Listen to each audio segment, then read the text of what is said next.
les bancs de l'école, entre une heure de colle, de maths ou un cours d'espagnol. C'était une fille fun, fanat de football. Lui ne craignait pas les balles, c'était le goal. Ce qu'il lui promettait, c'était des balades en corvette. Pour l'instant en survette, il volait des mobilettes. Mais entre eux c'était toujours complicité. Escale sur un piédestal, un rêve délimité. S'il devenait triangle, elle serait rectangle. La belle et le bad boy, le triangle rectangle. C'est comme passer de Jodassin à Jodeci. Un vrai truc de ouf, style pur clip de R&B. Elle vit le grand amour qui commence dans la cour, se poursuit dans les tours et rime toujours avec toujours. Mais le contexte est plus fort que le concept. Son mec se jette dans des flammes et il se lave avec. Les sous-ensembles, dans les grands ensembles, s'assemblent. La belle et le bad boy. Les sous-ensembles, dans les grands ensembles, s'assemblent. La belle et le bad boy. Les sous-ensembles, dans les grands ensembles, s'assemblent. La belle et le bad boy. Les sous-ensembles, dans les grands ensembles, s'assemblent. Les sous-ensembles, dans les grands ensembles, s'assemblent. Pour gagner des sous ensemble, parlent sans faire semblant de faire des coups ensemble. Et si c'est sanglant, ils plaident devant Dieu ensemble. Vu, il était convaincant, elle était convaincue à croire qu'aujourd'hui s'arrêter était exclu. Il trafique des faux billets avec des réseaux slaves, balance la concurrence. En France, c'est un délit grave, risqué pour les pommettes. Les mecs sortent des baumettes, une a qu'un truc en tête, c'est la quête de sa corvette. Ambiance paranoïaque, l'équipe adverse traîne, des projectiles partent quand une BM freine. Quand elle tombe, il a les larmes aux yeux. 2 balles de 22 ans a dit eux. Le contexte est plus fort que le concept. Son mec s'est jeté dans des flammes, faut qu'il se lave avec. Les sous-ensembles, dans les grands ensembles, s'assemblent. La belle et le bad boy. Les sous-ensembles, dans les grands ensembles, s'assemblent. La belle et le bad boy. Les sous-ensembles, dans les grands ensembles, s'assemblent. La belle et le bad boy. Les sous-ensembles, dans les grands ensembles, s'assemblent.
Hello, welcome everybody to another Sunday live reviewing papers.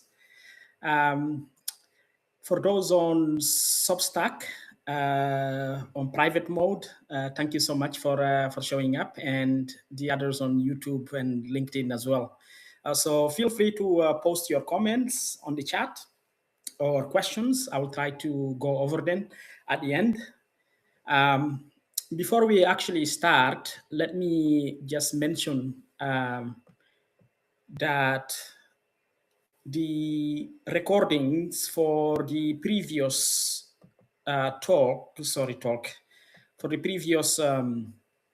review last week is now available on our Substack, so you can go and watch the replay. In fact, it was very interesting because we were very fortunate to have one of the co-authors, Hossein from Google DeepMind, join us last weekend. Unfortunately, I couldn't get hold of the authors for today's paper, but yeah, it is what it is. Hopefully, they might show up at some point. We can do a live session with them, a webinar to present their results. Okay, so that's it. Go and check this paper that we reviewed last week. Okay, so let me remove this and go to the paper for today.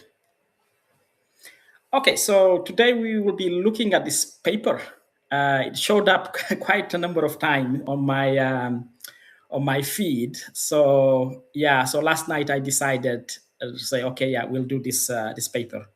It seems like I disappeared. Yeah, so we will be going over this paper.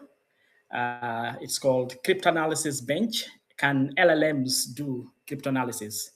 So it's a very interesting paper. It basically asks whether LLMs can do real cryptanalysis.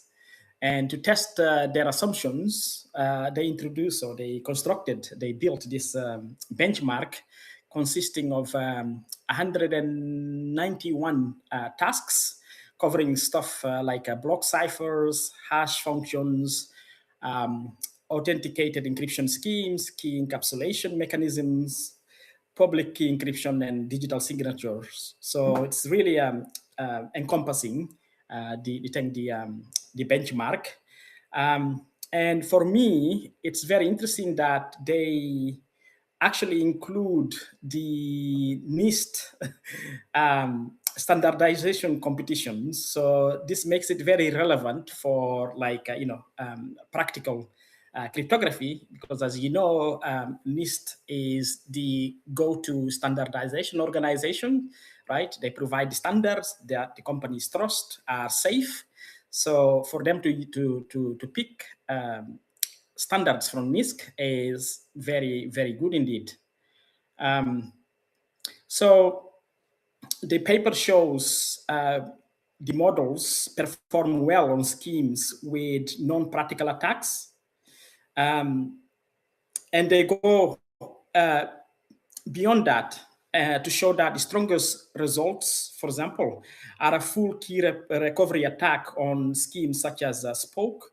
And also they highlight an attack on Kindi, which exposes an error in its CCA security proof.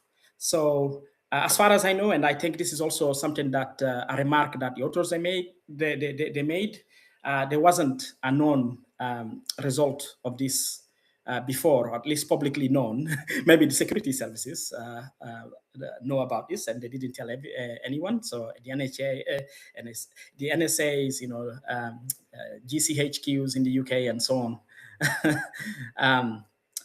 Okay, so to read this paper, one of the things that I really recommend first is to look at to have some sort of a brief background check on these main schemes that the paper features. So it gives you some context about the schemes that they cover in the paper, so you can digest it better and see the impact of the paper. So I definitely recommend you to go, before you start, you pick this paper, go and do some research on these main schemes that are covered on the paper. Something I also found very nice, I always find it nice when researchers publish their assets on GitHub or another code repository, so that other researchers can have access and try to replicate the results. And these guys, they do that as well. I'll share, I hope the screen can load. Feel free to let me know in the chat if the screen is loading. So this repository comes with the full benchmarking framework. It includes the cryptographic algorithms, the security game framework, the scripts generating the benchmark tasks, and a manifest describing each task. So it's really nice from them to be able to provide this. I think it gives it much more appeal for other researchers to go and check and try to play with these the framework. The other thing also very useful is the screen is loading. The paper divides the benchmark into two main tiers with a separate challenge set drawn from tier 2. So the tier 1 schemes contain schemes with non-practical attacks, whereas tier 2 schemes cover schemes with no known practical attacks, or that are still, as far as cryptographers know, very expensive computationally to do. Yeah. So this is also something nice that I found from the paper. So go and check out the repository. Let me share it again here. It's loading. There you go. That's the repository there for you. The other thing, this paper has a total of, I believe, 46 pages, including references. So it might be very, I mean, we all do that sometimes, when we have a massive paper, with the limitations on time, we tend to skim things through. So what I did was I went through and I highlighted some pages that I think you should, to get the essence of the paper, that you should pay special attention to. So that's page 2, page 7, page 8, pages 9 to 10, pages 11 to 12, pages 13 to 14, and pages 14 to 15. Okay, so these are the key pages. Page 2, the first one, covers why they make the case to why cryptanalysis is a good benchmark for these models. Page 7 shows how the benchmarks work. And page 8 distills the main results. Pages 9 to 10 goes through the two schemes that I mentioned before, and so on. So it's really important, I would say, to, if you want to distill this, to pay special attention to these pages. I found it very interesting, for example, on page 7, how the benchmark works.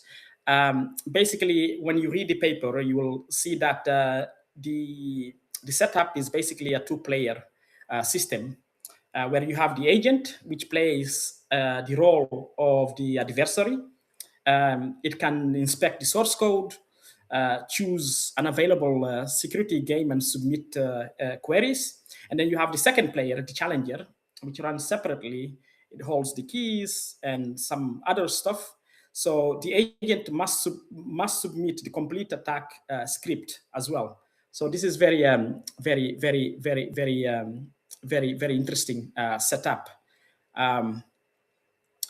The other thing that I found interesting about this paper is the pages 14 and 15, which obviously goes over the limitations and the conclusion.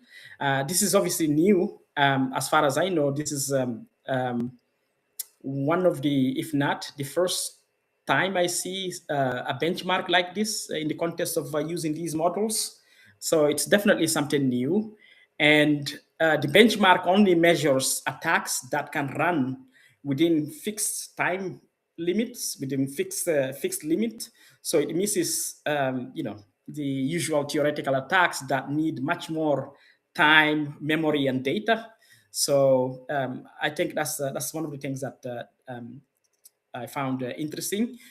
Some of the tier 2 successes, though, from the paper come from weaknesses introduced during scaling, while others exploit stuff like bugs in the reference code instead of the flaws in the actual scheme itself. So I hope you enjoy it. It's a very interesting paper. For me, what is really also very interesting is the timing of this. Let me just share this. I don't know if you are aware. Anthropic, I hope it's loading. Please let me know in the chat if it's not. You should go and read this, because Anthropic just released this on their post, where they show that Claude Mythos had improved a key recovery attack on one of the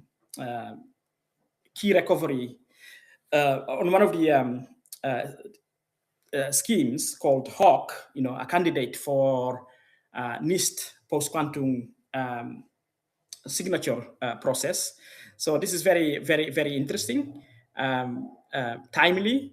The other thing also I find interesting is, oh, it seems like I disappeared. Is in parallel to that, this is just on the side note, is the publication of this paper by OpenAI. I haven't read it through, but yeah, the point is these models seem to be getting better at solving certain mathematical problems. In here, for example, I would highlight the ones related to lattices, because a lot of post-quantum cryptography schemes are built on lattice-based problems. So, as you know, in cryptography, the approach is, you find a mathematical problem that's hard to solve one way, right? But easy to do the other way. But nevertheless, if you can have these models that are able to, solve hard mathematical problems, this makes it very, very good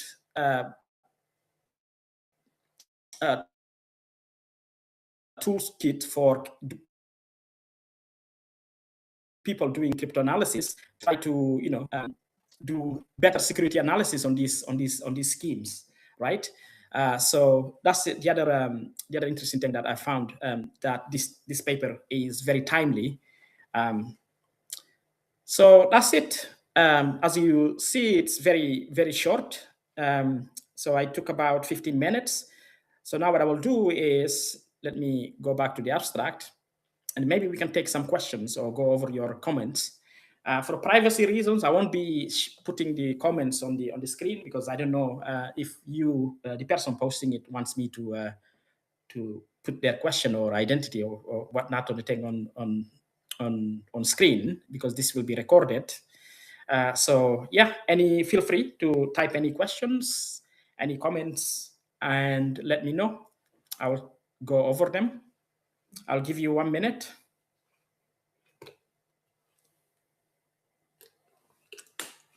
I'll start with those on private mode from our founding members on Substack. Let's see if you've got any questions.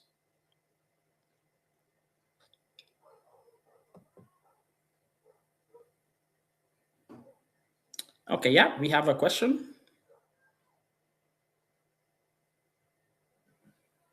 I'll wait if we have more questions. Please post more.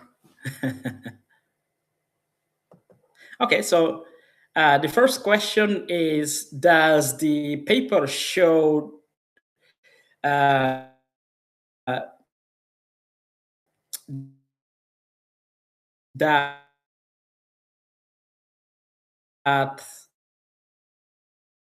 whether LLMs can break one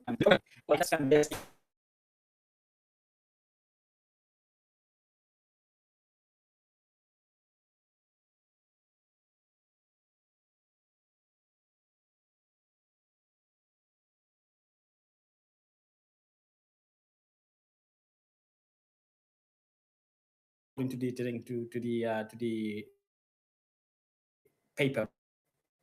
So the answer is, but you never know. Let's see.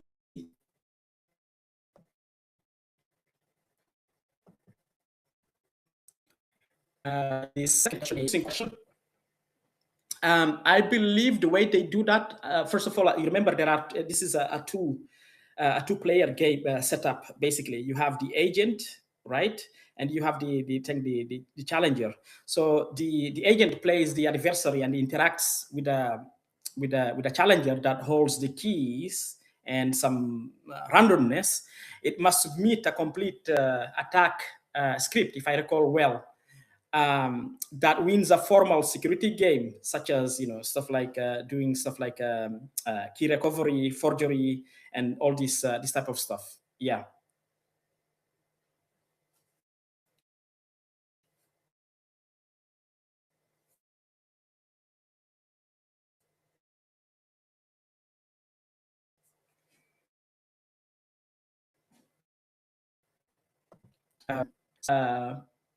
and a half to go over the paper this morning while I was drinking coffee.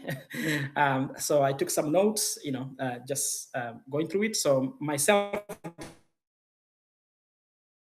disclaimer, I might have misunderstood something or missed something. So,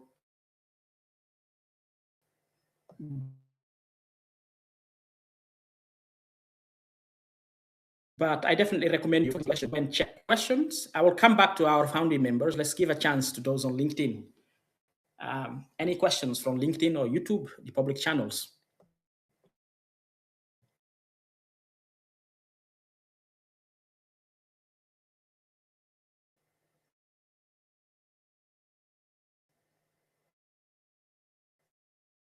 Let me do that while I wait. The founding members on Substack,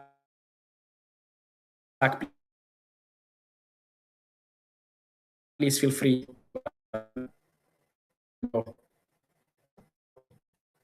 Yes, I hope you haven't missed me because of the connection. Any questions from the public channels? No. Okay, so let me go back to our founding members on the private mode. I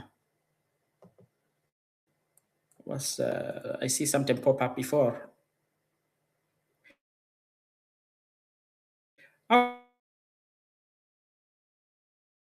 Okay. Another question is, could you answer from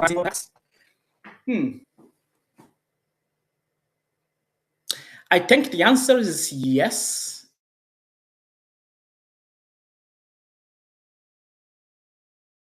To an extent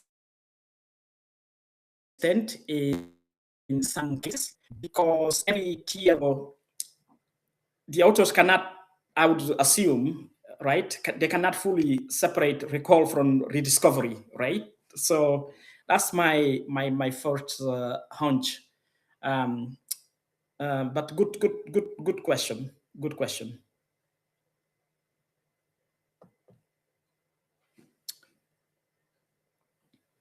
Any other question? I know it's Sunday and I don't want to keep you. I mean, these sessions meant to be no more than 45 minutes. So I'll give you another chance.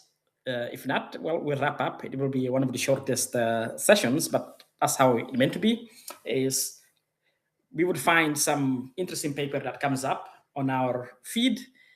We give you a highlight of it, and hopefully you get interest to go and read it. So this is not really like going line by line on the thing on the paper. It's not made for that. The reason we are doing this is because nowadays, especially with the AI slop, there's a lot of AI generated content on social media platforms, especially professional platforms like LinkedIn. And so a lot of interesting content gets lost, in particular papers. So this is one of the reasons that we decided to do this, really, to try to capture, to make sure that our community does not miss interesting paper that they might be interested in reading. So that's it, really. And we'll do this every Sundays. So next Sunday, which paper we'll cover, I don't know. We decide on Friday evening. So, for example, this paper, actually, I decided last night before I went to bed. And yeah, so that's one of the reasons I made a disclaimer that I only had 1.5 hours to look at this paper this morning over a coffee. So I might have missed something or misunderstood something. But yeah, hopefully I'm giving you some sort of a small taste of the paper to get your interest in going and reading more about it. And as I said, unlike the session last week, where we were very fortunate to have the co-author come in and answer the questions from you, this time I reached out to the authors. I guess it was very short notice, so I didn't get a reply. But what I will do is I will probably reach out to them to see whether they want to join us to do a webinar or something. Yeah. In the meantime, well, just go and check their repository, go and check the setup. and maybe try to replicate the results yourself. So this is one of the reasons that I was praising them for providing a repository with details. The repository is accompanied by the full benchmark framework. It includes the cryptographic algorithms, the security game framework, and also the scripts generating the benchmark tasks, and as well as a manifest describing each task. So it's I think they have done a good job. Well done from the authors for providing this. Okay. Any questions? I don't see any questions on the private from our founding members on the private chat mode. But on the public channels, any questions? Okay, I see a chat here. Where is it? Okay, someone saying thanks for the overview. Well, thank you for showing up this Sunday. And any other comments? Well, go and read it, and feel free to connect with me on LinkedIn, and feel free to share any extra insights that you have gotten. In particular, if you decide to go and do the runs yourself, the experiments yourself, feel free to reach out if you found something interesting, and maybe we can have you do a presentation to our community. So yeah, if you don't have any more questions on the public chat, maybe we can leave it here. I'll give you 30 seconds while I take a sip of water.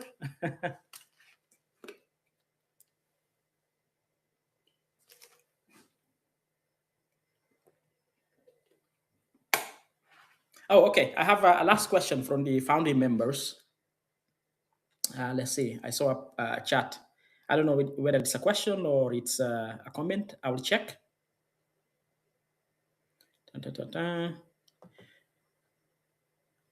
Okay, so what are the main limits of the benchmark? I think I already mentioned this before, but if you just joined late,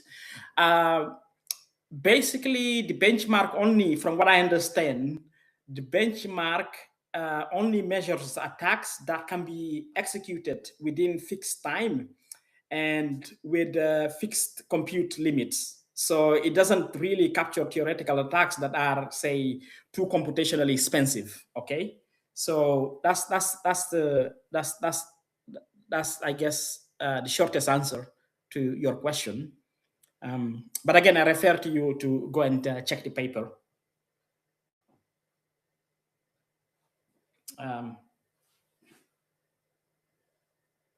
Any more questions?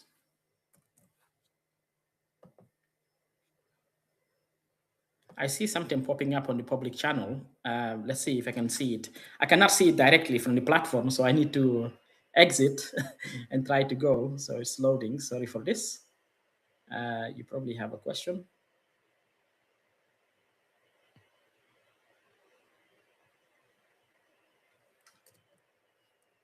Let's see.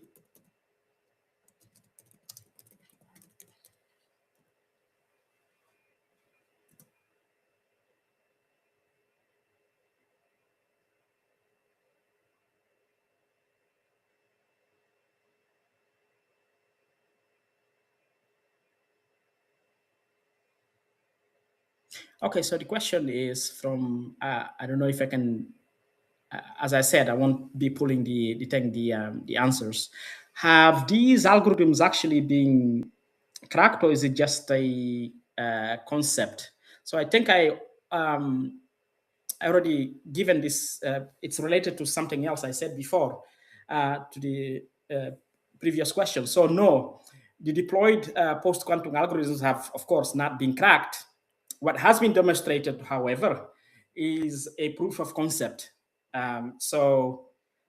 Basically, I think this work gives an indication, some sort of indication, that the current systems can help discover or improve methods for which, say, for example, the lattice-based problems can be solved, because a lot of the post-quantum cryptography, for example, are, lattice-based problems, okay?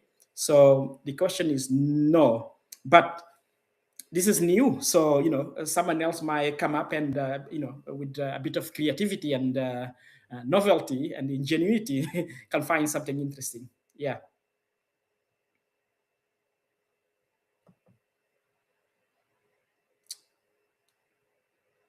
Okay. Any other questions or comment? Are you going to read this paper? I'll make a poll now. Who is going to read this paper?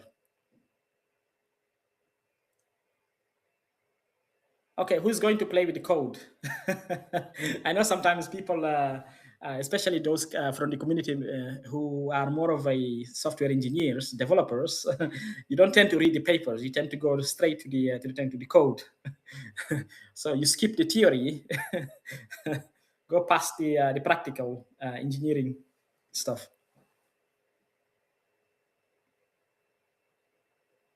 Okay, so I don't see any questions. So maybe we can end it here. Well, last chance. Because we still have time. I mean, the maximum is 45 minutes. We still have 15 minutes, but yeah, if there's no questions, we can just leave it here. And yeah, I hope you enjoyed the overview. If you arrived late, you can do the replay, or even better, because because of the lag, the latency, there might be the replay on the live stream might not be good for you. So wait until next week. Next Saturday, we will publish the recording in high definition and with notes as well. So on that, I will again remind you the replay from last week's review is now available on our Substack.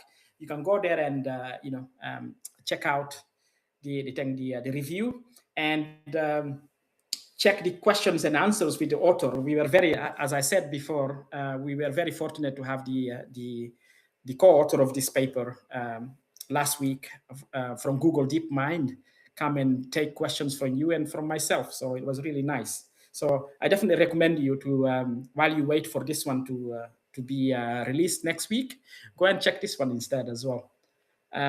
Okay, so that's it. I don't see any questions. I'll give you last chance.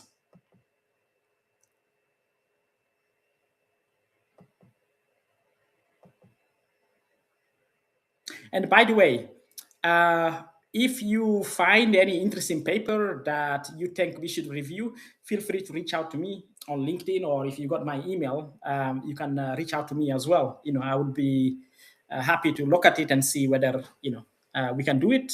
And I could even invite you on stage as well if you wanted to do that. Okay, so thank you so much for joining, and have a fantastic rest of Sunday. I hope I haven't taken much of your time on Sunday, because I know you are very busy, not just to prepare for tomorrow, a new working week. So yeah, have a great day. Thank you again. I'll see you next time.